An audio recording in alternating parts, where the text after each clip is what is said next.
YouTube, how's it going? The Goat House is back. Recapping NFL Week 12's action, talking about the Thursday game and all of the Sunday games. We got Monday Night Football tonight. I need Mark Ingram to get me 21 fantasy points. I'd say doable. We'll see. If he gets the job done, he skyrockets to my number one player in the NFL. Well, favorite player maybe. Before we get started, extra content available on the Patreon, patreon.com/thegoathouse. Playoff predictions updated every week. Score predictions every week. Mock drafts updated every single week with the correct order. I'm not predicting order. Order changes every single week. All that, one package deal. Link in the description for more info. 40K, that's the subscriber goal. Please get us there by the end of the year. Really appreciate you. Full NFL coverage, not just in season, but in the offseason as well. We started with the draft here at the Goat House. We'll continue to cover that and free agency. Click that like button. Check us out on Twitter. Always tweeting during live games at Goat House NFL. There's a link in the description for that. Thursday night game. I usually just go real quick through the Thursday night game, but not this week. I feel some type of way about this game. Watched every single snap, of course. And it's kind of been sitting with me, and I've been just thinking about what I saw in this game, and I believe I was too high on not one, but both of these teams. I was not impressed with either team here. It felt like I was watching, one of those Big Ten games that have been in college football this year. Like, you expect them to be really good games with two really good teams, but it ends up being sloppy play, and I don't really feel like one team's going out and winning. I feel like just who wants to lose, who's going to play worse. That's what it felt like, and I just call things like I see them, and that's what I literally felt like in this game. A little disappointing in both teams. It just felt like both teams could have put more out there offensively. And there's a lot of mistakes in this game too. I wasn't happy with the Colts play calling down the stretch, the execution. Wasn't happy with the blame going to Jacoby Brissett the next morning. He could have made another big play downfield. You wish, perfect scenario that he would have done that. You would have wished he would have ran for another yard on that fourth down, but it's really not his fault. Receivers dropped the ball. Their defense dropped the ball, which could have won them the game. Running backs then hit wide open holes, even though Jonathan Williams did play pretty well. They fed him too much. Credit to the Texans. There's good news and bad news. I mean, you can take this as good news or take this as bad news or a mixture of both. I thought Deshaun Watson played a pretty bad game. Worse than that, really. I mean, he constantly, let me just sum it up. Pocket presence was awful, just absolutely awful, and he was throwing to the wrong team. Yeah, he had some good balls downfield for touchdowns, but that was more of just launch the ball. And what I think, if healthy, the best receiver duo in football is DeAndre Hopkins and Will Fuller. The best receiver in football, DeAndre Hopkins, and one of the fastest, maybe the fastest in open field in Will Fuller. Let me just chuck it up, let those guys go do it. So those two guys, credit to them. Scarlett made a big stop, on Jacoby Brissett. Jonathan Joseph had a big stop on T.Y. Hill in a pass breakup, so credit to them. But, a little sloppy play. And the Colts, if T.Y. Hilton would have caught one of those balls, they could have won the game. If they would have caught the ball on defense, Watson was kind of throwing it right to him, they would have won the game. Looking at these defenses, both beat up. Texans without J.J. Watt. I think you can do a little more on these defenses, and I just didn't see enough. There's lack of a running game for the Texans. I'm kind of all over the place here, but it's just kind of how I felt. I wasn't thrilled with how these teams played. The good news, the Texans, I guess the good thing is Watson didn't play his game, and you still got out of there with a win, a big important win. So I guess that's a good thing. I just think you can do more. I think I expect a little more from the Colts. A lot of mistakes. I'd say the Titans are coming. If I trusted that team to stay consistent, I think there's more talent on that team than these two teams. I really do. Overall talent. And they're coming. I think maybe I was a little too high on both these teams. I was not thrilled with how they played. Maybe there was just Thursday Night Football, but I don't think how each of these teams played affected the other team. I just thought they were. That's just my take. I don't know. People are not gonna be happy, but I feel very, very strongly about that. Moving on, Buccaneers and the Falcons. I finally picked the Falcons. Maybe they're figuring it out, and the Buccaneers finally pick against the Buccaneers. And they win it. They win it by a pretty good margin there. Dominated this game. It was pretty much the same thing from the Bucs that we have been seeing, but they went out and executed when they had the opportunity. We saw an early turnover from the Bucs. We saw them start a little, I guess on the first drive, a little slow on defense. Winston really had two early turnovers, but I guess the Falcons, getting field goals instead of touchdowns was the difference. Credit to the Bucs red zone defense. Because like the Saints, they get those turnovers, they return them for 6, or they score a touchdown on those turnovers. The Falcons couldn't really do that, which favored the Buccaneers. They played good. Winston made some big-time throws. Chris Godwin was unbelievable in this game. I thought Ronald Jones did enough, was key in some situations to, get them closer to the end zone or in the end zone. It's really no different from the Bucs. They made a few more big plays. Chris Godwin made some big plays. Winston hit some crazy throws, but it really wasn't anything different. It was just more of the red zone defense, and when they turned the ball over, the defense stepping up, and the Falcons not being able to put the ball in the end zone. I thought a rough game for Matt Ryan. He was lucky he didn't have, quite a few interceptions in this game. Just really nothing going for the Falcons. I guess they're kind of back to their ways, which could be a good thing because they weren't going to make the playoffs anyways. And I think the fans and the Falcons in general, kind of needed a good draft pick. So that's a good win for the Bucs, but where are they going to get with that? Broncos and Bills, dominated by the Bills defensively, just all around. They did enough. They did what they needed to do on offense. They ran the clock. Pretty solid play, nothing spectacular. Frank Gore gets third and all-time rushing yards. That's awesome. But the defense really stepped up. They were really locking it down. I think we could see Drew Lock soon for the Broncos. They looked a little better in the inside, than outside. Obviously, last week the offense played pretty well for the most part. But yeah, a little rough this week. They really couldn't get anything going in this game. It really just sums it up. There's really not much to go over. The Bills are just definitely the better team. Played very well on defense. The Broncos, let's see if they go Drew Lock. It's the rough season for them. I kind of talked about maybe that giving up that comeback last week kind of sucked a little bit of life out of them, and it kind of looked that way here. The Bills were just the better team. I think the Bills could have scored more points if they absolutely needed to. Just run the clock here and play very good defense like they've been doing. Not much else to cover there. The Giants and the Bears, pretty sloppy game here. The Bears get it done. Something I noticed about the Bears offense, they're always good to start the second half. Once I figured out the Bears were getting the ball to start the second half, I pretty much knew they were scoring. They went down there and scored. I guess it's the Nagy script. We just need to see more of that throughout the game.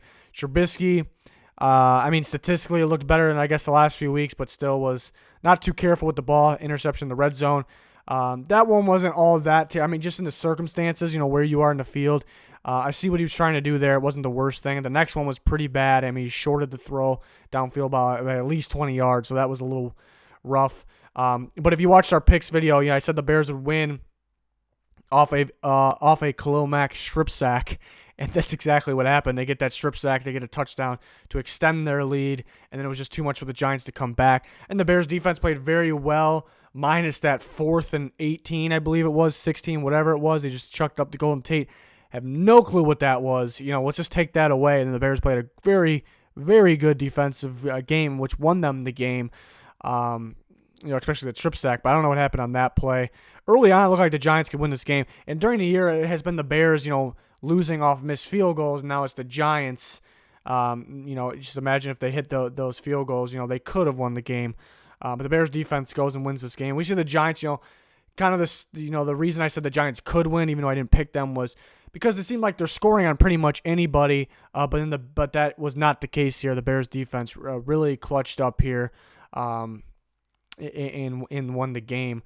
So we'll see if they got to play on Thursday already on Thanksgiving against the Lions, see if they can actually get things rolling, because they are actually in the hunt still. Very tough to come back in that very good NFC. But let's see if they can do it. Another win this week could really change momentum around. The Steelers and the Bengals was pretty close to my prediction this game. I thought it would be a somewhat close and low-scoring game, even though I was confident in the Steelers because of their defense, mainly their front seven, and that was the case here. The Bengals could have won this game. Tyler Boyd played a pretty big game, but that fumble was really crucial. And it's just they're really moving on that particular drive. The Steelers bench Mason Rudolph, go with Hodges, and it was weird because right away he hits James Washington on a nasty play from him, nasty stiff arm, gets into the end zone. And it's weird because, you'd think Mason Rudolph and James Washington have more of a connection, been waiting for it. They were the Oklahoma State duo, and just been waiting for it, especially with guys out like Juju Smith-Schuster. Can they hook up? And they just couldn't. And then as soon as he comes out, Hodges comes in, hooks up with James Washington, who could be a big time receiver down the line. So that's when football is weird sometimes. It's just odd. But they get the job done there. Expect to see more Jalen Samuels. I haven't really been happy with how he's been running the ball. He doesn't seem like a true running back and not able to hit the hole at burst. Vision really isn't there, but he's definitely a weapon. And I was surprised not to see him. I guess they saw the same thing, but I was surprised not to see him a little more. But they go with Benny Snell. They even go with Kareth White. And they did enough. The game plan was, we're not going to go out there and, whoop up on the Bengals when we're beat up. Let's run the clock. Let's win on defense. And that's kind of what the game plan there was. Running the ball a lot. So it was smart, but they cut it kind of close. That fumble, really changed the game there. And the Steelers' defense is the difference, kind of what we predicted. Bengals just don't have enough offense, I guess. And it looks like they're almost locked in at the first overall draft pick, which could be huge. And the debate is on there, which most people know that they'll probably go Joe Burrow. But with Chase Young playing the way he's playing, they have a decision to make there. And we're already talking about the draft, and it's week 12 or through. But on to the next game, Dolphins and Browns. Yeah, not much to go over in this game. The Browns executed very well early, kind of put it out of reach. The score really doesn't show. I mean, it's a pretty big win, but they let the Dolphins get 24 points. It's just because they got a big lead early, and they're really using their playmakers more and more recently. They get Kareem Hunt back, and it really opens things up for everybody else. You see Jarvis Landry very early. You see Odell get going, and that's what should be happening with the Cleveland Browns. They have the playmakers. They have the ability, and they look pissed off, and I don't really know what the reason is. You think like the team like the Steelers, that would make sense if they look pissed off from what happened. But the Browns look really pissed off, and I liked it. I couldn't tell you exactly why they would be, though. I guess that whole situation, they're all amped up from last week, last Thursday, I should say. But they got the Steelers already again. That's going to be very interesting. But, yeah, they're using their playmakers like they should. It's a sneaky team with that 6th seed in the AFC pretty wide open. And the Steelers sit there right now, so that's going to be a crucial game. But, yeah, not too much to go over in this game. The Browns kind of put this one away early. Like they should with their playmakers. So, yeah, that's pretty much it there. The Panthers and the Saints, a very good game. Very good game here. And, I felt like the Saints had control. I mean, they did. They had control pretty much the whole way to the end, and it got a little interesting. So I didn't really worry about the Saints, but at the end I was a little worried about them. You look at the offense they put up. They put up 34 points. That's great. They're able to score. It's great. I mean, Breeze barely threw any incompletions. He threw for a lot of yards. But then again, there is room for improvement. I guess that you can see Breeze still getting in his groove. There is a little room for improvement, even with the 30 for 39, 311 yards. And that's the good thing. The interception was pretty bad late. I thought there was some point in the game where he had Jared Cook for a touchdown, and he took too much time and pump faked. I thought it was unnecessary. So we're kind of nitpicking here, but that's kind of the difference to them being putting this game away and being great. It's tough to say anything negative about Drew Brees because what he's done and what he did do in the game. It's a great game. They put up 34 points. But, you make these little you change these little moments around. It's that much of a difference. I guess Kamara had a pretty good average again. They're really, limiting him. Pretty good down the stretch, was crucial down the stretch. So when they need him, that kind of, I was tweeting about it early in the day, kind of proves my point there. When they absolutely need him, they will use him and he will be a factor, but there is moments, crucial moments throughout the games when they use him. And I know he has for the most part, he does what he needs to do. He's a pretty good average running the ball. But there's sometimes, it doesn't look 100% there still. A little hesitant sometimes. But what will happen, and it kind of proved at the end of this game when they absolutely needed him, that he'll be fresh and dominant in the playoffs when they will need him. So that's a good thing. Latavius Murray's running the ball pretty well. I mean, you think they can run the ball a little more? 7 carries for Murray, 64 yards, 11 for Kamara. You think they can do it a little more? But, I mean, it worked out in the end. Michael Thomas, once again, sensational. Just absolutely ridiculous. Every part of his game, I mean, you got to love it. And they get Cook going, too. It's great. Giving 31 up to Panthers a little rough, but they get the job done. They win a division rival game. It's a big game. It's still a crucial game. You kind of put the Panthers back in the hunt. A lot of interesting calls throughout this game, and we can focus down the stretch. They reverse a PI call on a challenge, which is very rare this year. I think Pete Carroll had one, and I think they reversed one that was not challenged on the Vikings earlier in the year. So that was really it in terms of reversals for this year. I think there was one other one this week too that I'm forgetting exactly the moment. But then there was this one. They reversed that. And, I mean, you can argue this, all day. You can debate this all day because, if you want my opinion on whether that was PI or not, it probably was. But then you go back to them saying consistent, and look what happened. I've seen guys get mauled and they review it and they didn't reverse it. So if you're a Saints fan, that one's got to hurt quite a bit. And the Panthers have the opportunity to score a touchdown, but they're going to go kick the field goal. And then there's a makeup call there when the Panthers miss what should have been a chip shot field goal. They throw the flag, and probably the thing I hate the most in football is when they throw a flag and pick it up because you threw the flag. You've done your job because you've seen something, and then it's kind of it's a little sketchy when a guy's convinced otherwise. So, you do your job, you throw the flag because you saw something. What made you not see it all of a sudden? That's my problem with picked up flags.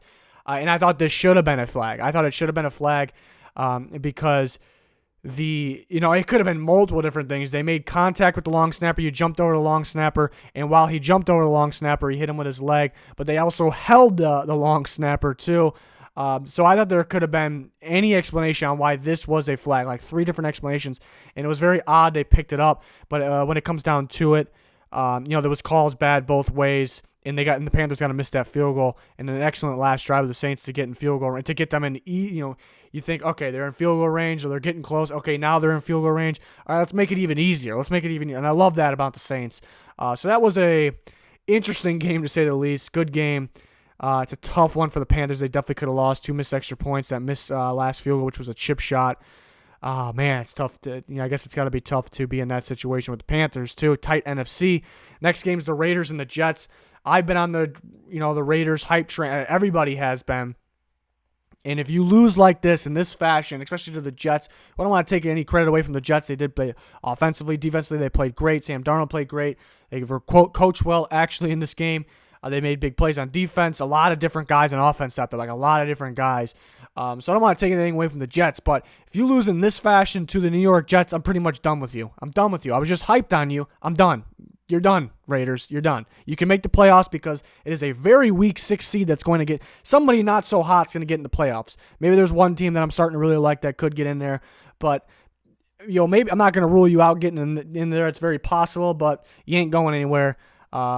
Pretty much done with that hype train, just like that. Very rough game. How could you not get anything going offensively is beyond me. The defense.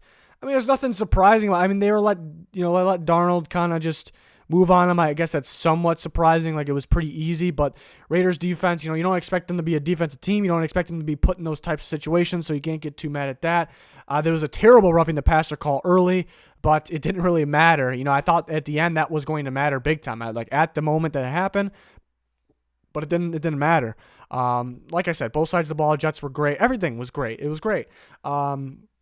I like that Brian Poole interception was fantastic. That he returned for 6, heck of a play. But what I liked that everybody was involved. Actually Crowder didn't do a whole bunch. He was in my fantasy lineup this week, so I was a little upset about that. Everybody did something. Everybody on that Jets offense got involved somehow. That Robbie Anderson had some big plays. And it's good to see. It's good to see because it's usually relying on Crowder, and Griffin's really coming along. It's just a great performance from the Jets, and maybe there's some hope there because I guess. That 6 seed is pretty wide open in the AFC, so who knows? That could be a season changer game, momentum changer game right there for the Jets, so who knows? That was very impressive. The Seahawks and the Eagles, very boring game. Not much going here. I thought last week could have been Carson Wentz, one of his worst games. Now this was actually his worst game of his career, missing throws. Something's up with him. But I guess it's now time for, the Eagles fans probably don't like me too much because I've been saying it.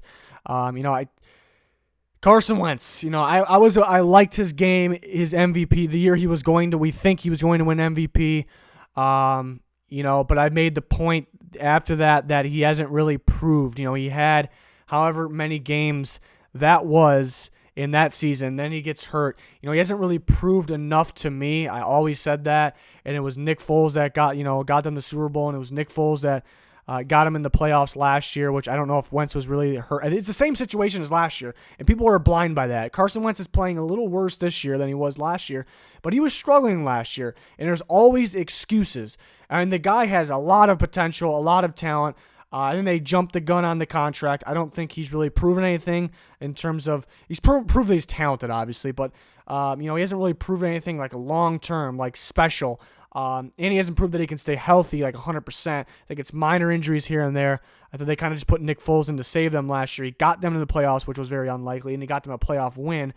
They let him walk, and I'm not going to get into if they should have let him walk or not, but they let him walk on top of Wentz getting that giant contract, and it's very questionable, and it looks very questionable now, and people are still making excuses like he needs to have an elite offensive line, and all these receivers are going to be good. That's nobody has that. There's really nobody that has that. So too many excuses. He's got to figure it out. I'm not going to doubt the man's future whatsoever. He's got talent, but questioning that move like I did in the past. And you got to go out there. Your defense is actually finally playing good, and the offense is a disaster because some guy, one or two guys hurt on the offensive line. There's not really receivers in there, but he's missing them by a mile. He doesn't look too well in the pocket. It's a disaster there. The good thing is they actually can make the playoffs still. It's a very good NFC, but not a good NFC East, and they have a pretty easy schedule the rest of the way. So looking at it, they really should give a Cowboys a run there. But they got to figure it out. The Seahawks really couldn't get anything going offensively. Their defense played pretty well. I thought it was more Wentz kind of giving it to him, honestly. And the receivers didn't help, obviously, but it's enough of making these excuses that he needs an elite offensive line. It's a little ridiculous. But the Seahawks, a little sloppy. Chris Carson's got somewhat of a fumbling problem, it seems. But I think they'll be fine Monday night. They play. It's more of a challenge against the Vikings, but I think they'll be kind of back to normal in that game. So there's really not much to go over with the Seahawks there. Their defense stepped up. But the Eagles, it's a little rough right now. It's a little rough. Things got to be figured out. They don't have Nick Foles to rely on anymore. So, and they have an easy schedule. There's no excuses. No more excuses whatsoever. I'm not going to take any more of that. The rest of the schedule is pretty easy. The Cowboys game will be big time, crucial. No more excuses. Go out there and execute the way you should be executing. Next game's the Lions and the Redskins. Kind of a shocker here that the Redskins pulled this off. Driscoll looked like he played decent in the Bears game, then he played pretty darn well in the Cowboys game, come from behind, and rough on this one. That last interception with 40 seconds left, the game's tied. You cannot make that throw directly to the defender, but especially in those circumstances, that situation, you can't make that throw. Just not enough for the Lions here. It's very unfortunate. They had some very tough losses earlier in the year. They should have or could have won. And then Stafford gets hurt. I think you might as well shut him down. Unfortunately, shut him down for the season right at this point, especially playing in the NFC if you're in the AFC. I think this loss kind of will decide that for him. If they would have won this game, I think Stafford would have came back at some point. And then they kind of would have played out the Thursday game against the Bears. And if they won that, I think Stafford definitely would have came back at some point. But now, losing this game, that could be the final straw. Just a sloppy game, nothing spectacular anywhere. Amani Aruarie, I thought was a good draft pick, and I thought they stole him a little later than I thought he was going to go, and he played a pretty good game in this game, so it's pretty good to see him, getting going. Good to see Haskins get a win. Good to see him get a game-winning drive there. He went and celebrated, thought the game was over. That can happen, but I'm not going to make a big deal out of it. But yeah, not a whole bunch. A great play in this game. Lions got, maybe if they win the Bears game, maybe they'll decide to, throw it. You don't need Stafford getting hurt anymore, though. So I don't know if it's tough NFC. I don't know if it's worth it. It's a tough season because there was actually a lot of expectations for Lions fans, which you can't blame them. They had a solid draft, a solid offseason. They built a defensive lineup, and it's really not playing to expectations.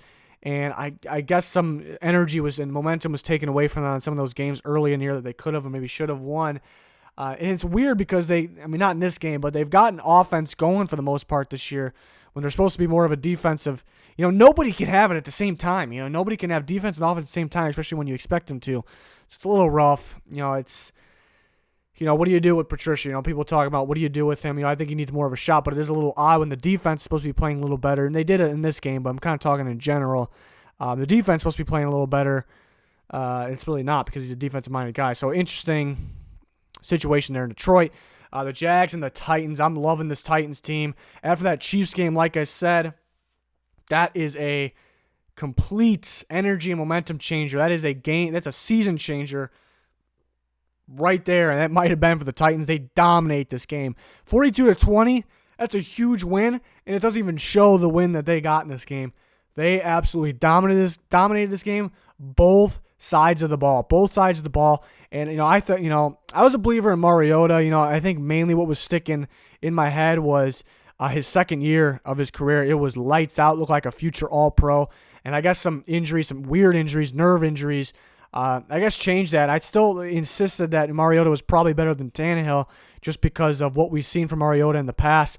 But I guess I'm wrong on that one because Tannehill is balling. That guy is balling. He shows the toughness, and I guess you see what he has with a better team, a much better team than the Dolphins have had. The Titans got a very, very good defense. I think a top 5 defense in football. I guess pretty borderline there. And they have A.J. Brown. I love that draft pick. I had a first-round grade on him. That guy is their best receiver right now, their best weapon in that receiver core. In Derrick Henry, and you see what I saw, you see what I predicted before the year. That guy's a top 5 running back in the NFL. They better extend him. Offensive line was playing like complete trash in the beginning of the year. They're starting to pick it up. I still think if you had to point out a weaker point of the offense, it's the offensive line, but they're starting to pick it up. A chemistry is being gained between the players, not just, I was about to say Tannehill, but the players.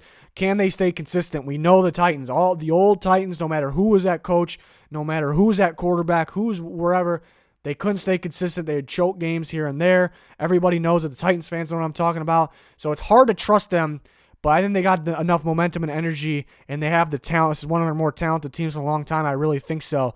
To stay consistent. Coaching staff, I still, don't trust them fully. They've had their games. Even the games they've won, they've tried to blow, actually, with some crucial, interesting decisions. So I like this Titans team. I like it.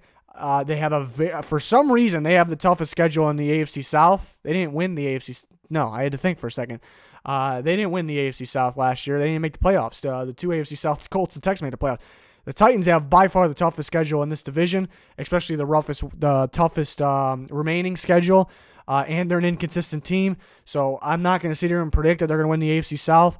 But I predicted them to win before the season started, and there's a reason for that, and we're seeing it now, the talent. I think they're the most talented team on the field in the AFC South. There's actually no doubt in my mind. There's no doubt in my mind, and even if they lose out, I am going to stand by that, and they're not going to lose out.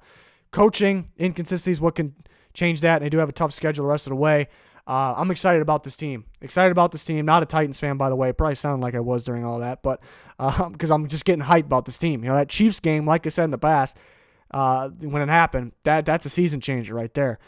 So very impressed with that team. A big game against the Colts. I think they're better than the Colts, but in Indy, a lot of factors go into that. It's a very tough game. It's the schedule, a little rough. Cowboys and Patriots, 13-9, very similar to the Eagles game last week. I thought there'd be more scoring, but I didn't think it was going to be a downpour like that. So interesting game. The Cowboys had their chances. They had a lot of chances they couldn't execute. Don't like the tripping calls. It's very, very rare. You get 2 in this game, and you get 1 in a crucial moment at the end. Thought it was an absolutely awful, awful call. The explanation for the rule from the rules expert was he did lift his leg out. What offensive lineman, when moving, I mean, they have to move. You have to move your feet. You have to move your legs. You picked it up a little bit, he says. So just stupid, very stupid. Bad call. Don't know where they come up with that. But I can come up with the reason, but I'm not going to get into that because it's a whole other thing. But, even if, and the Cowboys fans have a right to complain about that easily, it was crucial. But even if, would the Cowboys, you can make assumptions. You would most likely, I'd say the Patriots would have stopped them. The Cowboys had their chances, and they couldn't close it out. People ripping Garrett for kicking that field goal. It's tough to kick that field goal there because how many more chances were you going to get against this defense in a downpour? But then what were the chances of actually scoring? And if the Patriots went down there and got if the Cowboys, this is me kind of siding, even though I'm not 100% siding with Garrett, but this is me kind of saying that I can see what he was thinking here. If the Cowboys go for it, don't get it. The Patriots go get a quick field goal, and there's time left for the Cowboys, the game's over, no matter what. Because it would have been 6-16, 10-point game. They weren't getting 10 points, and whatever amount of time would have been left if the Patriots went and got a field goal. I would have went for it there. Just think because of what were the chances to get back down there in that situation. They almost kind of got back in that situation. If it wasn't for the tripping call, maybe. But yeah, Garrett, once again, it's the same thing every year. You see the inconsistencies from the Cowboys, and then everybody wants this guy fired, and all of a sudden they start winning again. It's what I kind of said this was going to happen before the year. It was, but it's not the worst loss because it's the Patriots, and you control your own destiny in that division. But defensive game. Mainly because of the downpour probably. What would happen if it didn't rain like that? It changes the game big time, really. In the last game, just wow, 37-8, the Niners win. I thought this would be the kind of the game of the week, the tight game, a toss-up, and I was wrong on that, but I was right on picking the Niners there. Just kind of, it was prime time in San Francisco, but if you win by this degree, it's a little alarming for the Packers, and it kind of shows the Niners are the better team. The play designs, the play calling, just absolutely fantastic on offense, and I am jealous of that defense. That defense is a total package, and I love that they fly around to the ball. It's never just one guy. It's never just up to one guy to make the tackle. There's always guys flying to the ball, and I can go down the list and compliment the players. On this defense, especially without D4 missing the guys that they're missing. But Nick Bosa is the obvious one. It's an obvious one, but two guys that, Nick Bosa is going to get all the credit all the time, and even guys like Buckner, and they're deserving. But the two guys, really three you can talk about that don't get enough credit are Fred Warner, just electrifying linebacker, a freakish athlete linebacker, was one of my sleepers in the draft a couple years ago. The guy is everywhere. And Jimmy Ward, you talk about a guy, a questionable first-round pick in 2014 from Northern Illinois, and people questioned that at the time, and we've seen a little bit of sloppy play, and people really questioned it, almost labeled a bust. I don't want to say people really labeled him a bust. Maybe some did, and now he's just playing out of his mind. And a guy like Emmanuel Mosley, who's supposed to be a nobody too, is playing corner at a pretty high level, very underrated. The other guys, like Richard Sherman, like Nick Bosa, like Buckner, like Armstead, those guys are going to get the credit. And they're missing D Ford here. They're missing Quan Alexander for the year. And to see this defense, very well coached. It's just so impressive what they do on offense. Perfect world. They turn some of those field goals into touchdowns, which they could have done. But it didn't really matter. Moser, I thought, another underrated guy that I thought really stepped up in that running back group. This team's built all the way around. You wish they were a little more healthy, especially on the offensive line. But it's built all the way around. Kyle Shanahan, genius play designs, genius play call. Very unpredictable. My number one rule about being a good offense, be unpredictable. And here's your great example of it. Great example. Not even before the play, but during the play, it's unpredictable. And that's why they're number one in the league for that. This team's legit. They found weaknesses in the Packers. And kind of going to the Packers, I didn't agree with a lot of the play calling. Just not enough creativity, especially on that third and shorts, fourth and shorts, whatever it was. Just not enough creativity. And I guess you put the blame on LaFleur there. You see Blog getting hurt. That's a little rough. The offensive line recently, I thought the bye could have helped them, but recently been a little, it seems like gassed a little easier and a little beat up, mainly the tackle positions. So that's a little rough. They just couldn't get anything going on offense. The pressure of the Niners is key.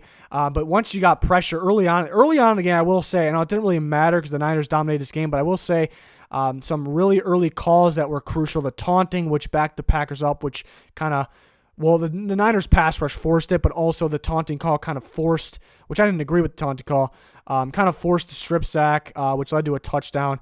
And then there was a hands to the face call that I absolutely hated. And why I hated it even more is because, I'm 100% certain the NFL told the officials to call more hands to the face this year in general. It's a fact. It was an assumption before, but now it's a fact.